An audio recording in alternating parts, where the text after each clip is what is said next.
ساری دنیا مل جائے میرا لقمہ بڑھا نہیں سکتی، اور ساری دنیا اکٹھی ہو جائے میرا لقمہ کم نہیں کر سکتی، پھر حرام کھانے کی کی ضرورت ہے؟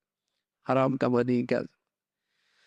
حرام راستے ذرائع اختیار کرنے کی کیا ضرورت ہے؟ رزق تو ملنا ہی ملنا ہے، حتی تستکمل رزق، مرے گا نہیں جب تک کہ اس کا رزق نہیں ہو۔ اللہ سے ڈرو اور رزق تلاش کا اچھا طریقہ اختیار کرو، اس لیے کہ جو کچھ اللہ کے خزانوں میں یہ حاصل نہیں کیا جا سکتا الا بطاعتی، اللہ کو خوش کر کے، اس کی اطاعت کر کے، اللہ تمہارے رزق میں برکت دے دے گا، اللہ تمہارے رزق میں برکت دے۔ اور حدیث قدسی ہے، اللہ خود کہتے ہیں، حدیث قدسی ہے، اللہ خود کہتے ہیں کہ جب اللہ برکت دینے پہ آتے ہیں تو اس کی اثرات 7 پشتوں تک جاتے ہیں، برکت ہو۔ اور نحوست بھی ایسی جاتی ہے، نحوست بھی ایسی جاتی ہے۔ فرمایا اللہ رب العزت راحت اور خوشی یہ کس میں رکھی ہے؟ اللہ کے فیصلوں پہ راضی ہونے میں اور اللہ کی ذات پہ یقین کرنے میں۔ اور ہم اور حزن، غم اور بے چینی، غم اور بے چینی اللہ نے کس میں رکھی ہے؟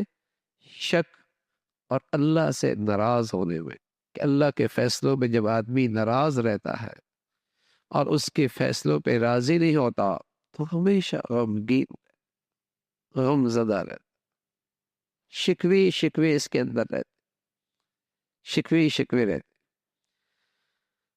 تو فرمایا انا اللہ، اللہ کہتا ہے میں اللہ ہوں، اذا رضیت، جب میں راضی ہوتا ہوں، بارکت، برکت دیتا ہوں، ولیس لبرکتی منتہا، اور میری برکت کی انتہا کوئی نہیں، وَإِذَا غَضِبْتُ، اور جب میں ناراض ہوتا ہوں، لعنت، لعنت کرتا ہوں، یعنی اپنی رحمت سے محروم کر دیتا ہوں، وَلَعْنَتِي تُدْرِكُ السَّابِيَ مِنَ الْوَلَدِ، اور میری لعنت کے اثر 7ویں پشتوں تک جاتا،